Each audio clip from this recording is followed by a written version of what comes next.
জীবনে কোনোদিন তোকে এই শিক্ষাটা আমি দেই নাই, তুই পাস নাই। আজকে এক মুহূর্ত পাগলের সঙ্গ করে তুই কি শিখলি? আপনারা জানেন বিশ্ববরণ্য মৌলানা হযরত মৌলানা জালালউদ্দিন রুমি রাহমাতুল্লিল আলাইহি কাবা ঘরে যায়। যতগুলি কিতাব সে লিখছে, ততগুলি কিতাব যদি একশোটে সবগুলি একখান একখান করে কিতাব নিতে চায় তাহলে 14টা উট লাগতো তার কিতাব নিতে। কত বড় কিতাব! মৌলানা জালালউদ্দিন রুমি যায় কাবা ঘরে, যায় দেখে কাবা ঘরের পাশে এক পাগলায় কাবার দিকে পাও দিয়ে শুয়ে রয়েছে। আরে শালার পাগল, তোর আক্কেল পছন্দ নাই, এটা বেদব। কোন দিকে পাও দেওয়া যাবো কোন দিকে দেওয়া যাবো না এই জ্ঞান তো তোর নাই। তো পাগলায় কইতেছে কেরারে জালাল নাকি ওই আর উসেতে গেছে। হাই হাই রে, আমি জালালউদ্দিন রুমি, চতুর্দিক থেকে আমার সালাম জানায় মানুষ, কেউ শুনলো নি আবার।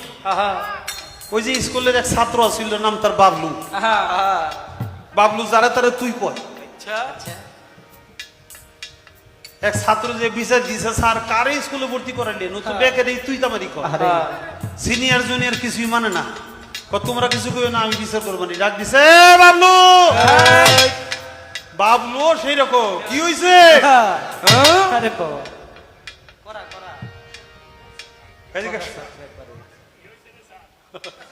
করা ছাত্র একবারে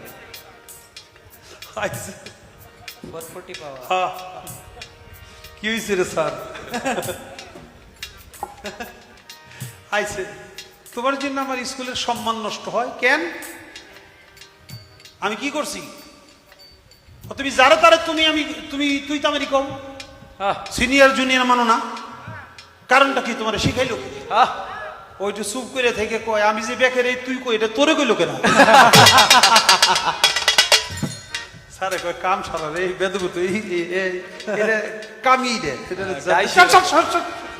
মানে আরো কথা কইলে অন্য মানুষ শুনলে তো মাস্টার ইজ্জত যাবো, সর তাড়াতাড়ি সরাই দিছে। তো জালালউদ্দিন রুমি কয় কেউ শুনলো নি আমার এত বড় ইজ্জত, ও আমার কয় কেরারে জালাল নাকি রে?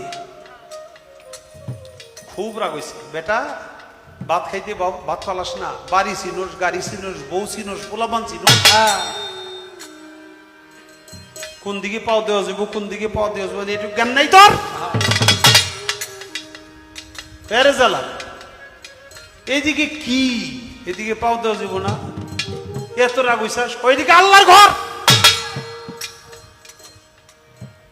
জালাল তাইলে একটা কথার জবাব দে না, আল্লাহর ঘরটাই বড় না ওই ঘরের মালিক আল্লাহটাই বড়? আরে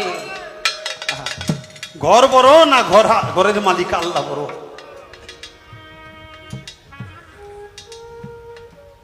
জালালউদ্দিন রুমি জ্ঞানী লোক তো, তার মাথায় কেস করে ফেলছে, ঘরে পাগল, ঘরের চেয়ে তো ঘরের মালিকই বড়। কথা আমি ঘরের দিকে পাও দিছি তাই তুই এরকম করতে চাস, আর যদি মালিকের দিকে পাও দেই তাহলে তোমার পাও কাইতে ফেলবি তুই। তুই এক কাম কর, আমি মুখ্য সূক্ষ্ম মানুষ জানি বুঝি না, যেদিকে তোর ঘরের মালিক নাই আল্লাহ নাই ওইদিকে আমার পাও দুইটা ধরে একটু ঘোরাই ফিরে যাও। জালালউদ্দিন রুমি চোখের পানি ছেড়ে দিয়া পাগলের পাও দুইটা জোরাই দিচ্ছে। পাগল রে, সারা জীবন কোরআন কিতাব ঘাটলাম, কত রিসার্চ করলাম, কিন্তু তুই এত বড় দারুণ একটা কথা আমার শিক্ষা দিলি, আমার জীবনেও তো আমি এই কথাটা কখনো ভাইবে দেখি না। আল্লাহ কুল্লে শাইন মহিত, আল্লাহ কুল্লে শাইন কাদির, সর্ব জায়গায় আল্লাহ বিরাজমান। আল্লাহ তো সব দিকে আছে। এখন আমি কি করব? বগল তলে এবার একটা কি তা কেরে জালাল তোর কে এত লাইকি কয়টা তুমি বুঝবে না পাবো, এটা আমার কিতাব কয় দেহি না একটু দে না, কিতাবটা লই একটু আতাই মাথায় পানির মধ্যে ফেলে দিছে। জালালউদ্দিন রুমি চিৎকার দিয়ে উঠছে, পাগল তুই করলি কি? আমার সারা জীবনের কষ্টার্জিত এই জ্ঞানের ফসল কিতাব যে ফালাই দিই পানিতে কয় রে জালাল এটা তোর কিতাব কহা তো তোর কিতাব ডাক দে তোর কিতাব বলে তোর কথা শুনবো না একটু ডাক দে দেখ দেখি জালাল কয় আরে এই জন্য তো মাইসে কয় পাগল লেখি না কয় ছাগল লেখি না খায় না খায় কাগজের কিতাব কোনদিন কথা শুনে পাগল কয় জালাল রে পাগল লেখি না কয় ছাগল লেখি না খায় না খায় পাগল সব কয় পাগল কোনদিন মিথ্যা কয় না আহা এটা মনে রাখিস ছাগলে সব খায় ছাগল কোনদিন ঘুষ আর সুদ খায় না আহা মনে রাখিস তোর কথা শুনে না দেখি আমার কথা শুনে নি এই কিতাব আয় আমার হাতে চলে আয় কিতাবটা জীবন্ত হইয়া ব্যাং যেমন লাফায় লাফাইতে লাফাইতে পাগলের হাতে এসে করছে পাগল কয় নে দেখ তোর কিতাবে ঠিকঠাক আছে কিনা দেখ চাইয়া দেখে কিতাবে এক ফোঁটা পানিও লাগে নাই ভিতরের যে লেখা একটা লেখাও নাই সব সাদা হয়ে গেছে হায় হায়। পাগল তুই কি দেখাইলি পাগলের পাও দুইটা জড়াই ধরছে পাগল আমার মুরিদ না করে তুই যাইতে পারবি না আমি তোর কাছে মুরিদ হব তোর এই বেলায়েতের তত্ত্ব মারফতের তত্ত্ব আমি মারফতের জ্ঞান বেলায়েতের জ্ঞান অর্জন করতে চাই আমাকে তোর চরণে দাসী বানাই নে পাগল জালালউদ্দিন রুমি বলে আমারে মুরিদ করে নে আর পাগল বলে তুই চাইলি আর মুড়ি দিবি এতই সহজ যা সর তোর মতো তুই যা আমার মতো আমার হালে আমারে থাকতে দে কয় না বাবা আমারে মুরিদ না করে তুমি যাইতে পারবা না কয়টা আমি যা কমু তা পারবি কয় হ্যাঁ পারুম কয় তাইলে জবাব দে তো সারা জীবনে কিতাব লেখছাস কিসের কিসের উপরে বেশি করে কয় একটা মেয়ে লোক পর্দার ভিজে থাউন লাগবো আর একটা হইলো নেশা পানি বন্ধ করুন লাগবো মদ খাওয়া যাবে না কয় আজকে তোর এই কাম করুন লাগবো কয় মানে কয় আমার এক বোতল মদ এনে দেবি খামু তারপর তোর মুরিদ করুন পাগলের কাম তো খামু তারপরে তোর মুরিদ করুন পারবি কয় হ্যাঁ পারবো কয় তেম বসলাম জালালউদ্দিন রুমি গেছে মদ পট্টিতে জালালউদ্দিন রুমিরে দেখে দোকানদাররা খালি জাপ ফালাই থুয়া দৌড় কয় হায় হায় রে সারা জীবন ওয়াজ কইরা মদের বিরুদ্ধে ওয়াজ করছে আজকে মদ পট্টিতে নিজে আইছে আমাকে গাড়ে ধইরে নিয়ে জেলখানা ঢুকে দোকানের জাপ ফালে দৌড় আর জালালউদ্দিন রুমি ডাক করে ভাই এই দোকানদার ভাই একটু দাঁড়াও তোমার সাথে একটু কথা আছে আর দোকানদার কয় আল্লাহর কি রে আগে মদ বেচতাম এখন ভালোই গেছি এখন আর আমি বেশি ভাই না বেছো আমার একটা কথা তো শুনতে পারো আমি বড় বিপদে পড়ছি তোমাদের কাছে একটা কথা বলবো থামছে কি চা কয়েক বোতল মদ যে কোনো ভাবে ম্যানেজ করে দিন লাগবো আমার পাগলে খাবো কয় আমি তো বেশি না দেখি কারো কাছ থেকে আইনা দিতে পারে কিনা আইনা দিছে এক বোতল মদ আসরের নিচে ঢাইকে লুকাইয়ে আরে আহা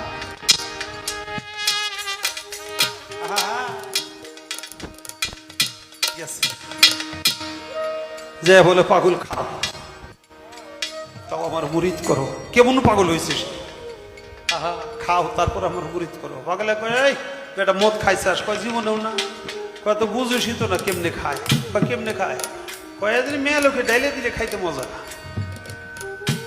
মেয়ে লোক পাবো কই কয় কে মাসের মেয়ে লোক খুঁজোস কে তোর বাড়ি নাই আল্লাহ তোর কোনো মেয়ে টেয়ে দেয় নাই কয় দিছে কয় মেয়ে কয় তিনটে কয় সবচেয়ে সুন্দর কোনটা কয় মেজোটা কয় মেজোটা ডাইলে দিব আর আমি খাবো তারপরে তোর মুরিদ করো জালালউদ্দিন রুমি বলে চলেন বাবা আমার বাড়িতে চলে বাড়িতে নিয়ে গেছে মেজো মেয়ের সামনে চোখের পানি ছেড়ে বলছে, মারে আজকে তোর বুড়ো বাবাটা খুব অসহায়, তোর কাছে একটা অন্যায় দাবি করবে, তুই তোর বুড়ো বাপটাকে ফিরিয়ে দিস না মা, হাত জোর করে তোর কাছে ভিক্ষা চাই। আমি জানি আমার বাবা কখনো অন্যায় আবদার আমার কাছে করবে না। বাবা তুমি বলো না আমাকে কি করতে হবে। আমার পাগল মদ না খাইলে আমার মুরিদ করবো না, আমি পাগল হয়ে গেছি। এই পাগলার একটু মদ ঢেলে দিবি, আমার পাগল খাওয়ার পরে আমার মুরিদ করবে। ঠিক আছে বাবা, চল মা। সাথে নিয়ে গেছে, পাগল বসা, মা এখানে বসো, তুমি একটু ঢালো, ঢেলে পাগলকে দেও। পাগলে বলে, রে মলো না, তোর মেয়ে ঢাইলে দিব আর আমি খামু, তুই এখানে কি করবি? ভাইরা তুই বাড়ি যা। তো তুই আইসার যখন একটা কাজ কর, দরজাটা চাপাই দিয়ে বাইরে একটু দারণ হয়ে দাঁড়িয়ে থাক, কেউ যেন আসতে না পারে, কাউকে আসতে দিস না। মাওলানা দরজা চাপাই দিয়ে দাঁড়ায় দাঁড়িয়ে চোখের পানি ছেড়ে কাঁদছে আর বলছে, মালিক রে, আমার মেয়ের জাহান মাল ইজ্জত তোমার হাওলা করে দিলাম মালিক, আমার মেয়েটার জন্য কোনো ক্ষতি না হয়। সময় পার হয়ে যায়, ডাকে না। মাওলানা বাইরে থেকে নিজে ডাক দিছে, মা ও মা, তোদের খাওয়া দাওয়া কি হয়েছে? পাগলের খাওয়া দাওয়া হয়েছে নাকি? তোর বুড়ো বাপটা দাঁড়ায় রয়েছে, একটু ঘরে আসতে দিবি না? মেয়েটা বাহিরে আসছে, মেয়েটার দুই চোখের পানি, বাবার চোখে পানি। মেয়েটা জালালউদ্দিন রুমির পদযুগলে পড়ে দুই পায়ের বৃদ্ধ আঙ্গুলে নিজের ঠোঁট দিয়া সে চুমা খাইতেছে। মেয়েটাকে টান দিয়া উঠে বুকে নিয়ে বলে, বাবা রে, জীবনে কোনোদিন তোকে এই শিক্ষাটা আমি দেই নাই, তুই পাস নাই, আজকে এক মুহূর্ত পাগলের সঙ্গ করে তুই কি শিখলি যে আমার পায়ের বৃদ্ধাঙ্গুলে চুমা খাইতে হবে, এই শিক্ষাটা পাইনি কি করে? মেয়ে বলে, বাবা তোমার ঘরে যদি আমি জন্ম নিতে না পারতাম তাহলে আমার এত বড় সৌভাগ্য হইতো না, আল্লাহর এত বড় মস্ত অলি আল্লাহর সাথে আমার জীবনেও দেখা হইতো না, দিদার পাইতাম না।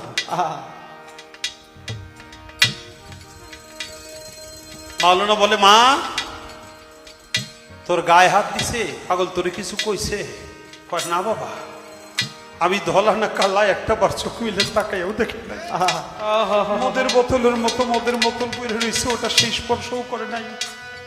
তুমি বাহির আসার পরে পাগল নেশকুম্বক সাধনা করে দমে টান মাইরা সুন্দর উপরে এখন পর্যন্ত বৈশা রয়েছে, একবার চোখ মিলে তাকাইও নাই আমি। দৌড় দিয়া জালালউদ্দিন রুমি গেছে, যে ভক্তি দিয়া পাও দুইটা জড়ায় ধরছে, পাগল চোখ খুলছে, মাটিতে বসছে। কয়, জালাল রে, এতক্ষণে আমি তো রে মুরিদ করতে পারবো রে, তোর ভিতরের যত আবর্জনা এটা আমি বাহির করে ফেলছি, সমস্ত আবর্জনাগুলো আমি দূরীভূত করে ফেলছি, এখন এই কলসটা খালি হয়ে গেছে, এই কলসে আমার বেলায়েতের ধন, মারফতের ধন রাখা যাবে।